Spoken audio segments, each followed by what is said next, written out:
प्रियंगुकलिका श्यामम रूपेण प्रतिमं बुधम सौम्यम सौम्य गुणोपेतम तम बुद्धम प्रणमाम्यहम।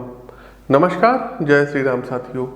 प्रिय दर्शकों, वक्री बुध का धनु राशि में दिनांक 31 दिसंबर 2022 को गोचर होने जा रहा है, जहां ये 18 जनवरी तक वक्री अवस्था में रहेंगे और उसके बाद ये मार्गी हो जाएंगे और मार्गी अवस्था में ये 7 फरवरी 2023 तक रहेंगे।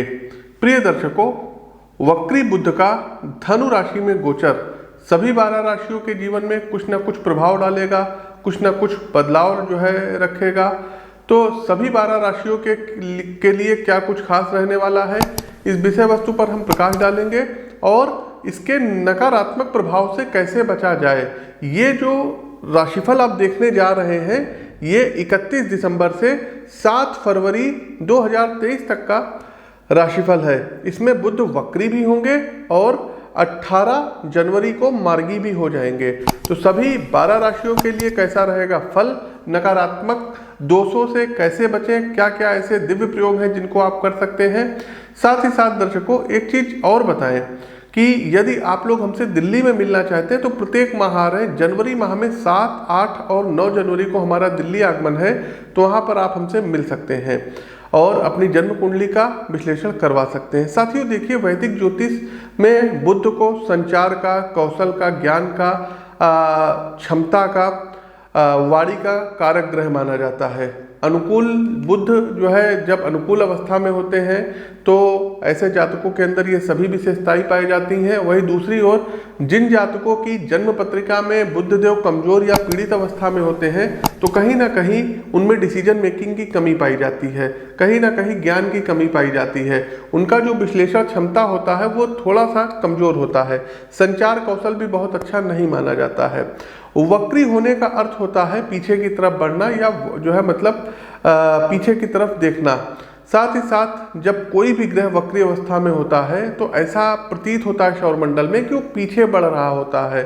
साथ ही साथ वैदिक ज्योतिष के अनुसार जब भी कोई ग्रह वक्री होता है तो उसके परिणामों में तीव्रता आ जाती है। वक्री ग्रह जो होते हैं बहुत ज़्यादा पावरफुल होते हैं अपने रिजल्ट देने में। प्रिय दर्शकों, आप सभी लोग जानते हैं कि बुध संचार कौशल, तार्किक क्षमता, बौद्धिक क्षमता, स्मरण शक्ति आदि के कारक ग्रह हैं। इसलिए बुध जब वक्री अवस्था में आते हैं तो इन चीज़ों को प्रभावित बहुत ज़्यादा करते हैं।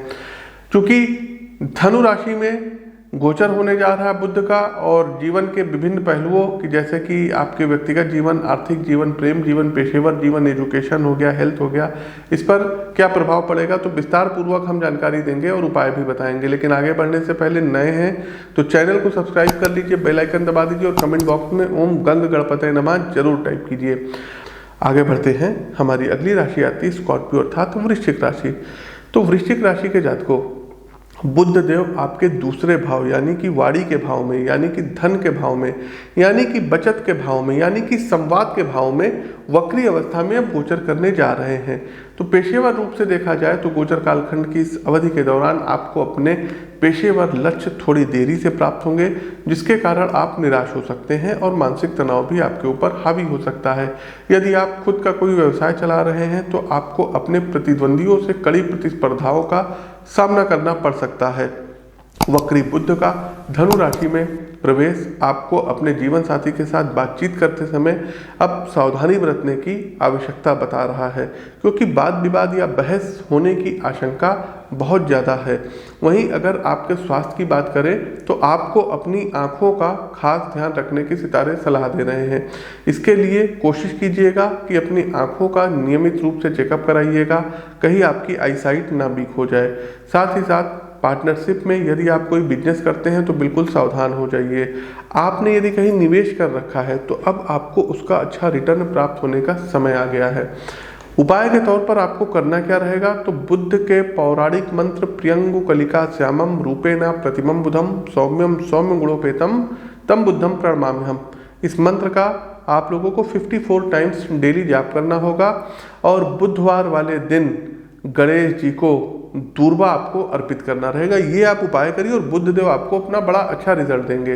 तो साथियों, हमारा ये कार्यक्रम कैसा लगा कमेंट बॉक्स के माध्यम से हमें अवगत कराइए। नए हैं तो चैनल को सब्सक्राइब करिए, बेल आइकन दबाइए।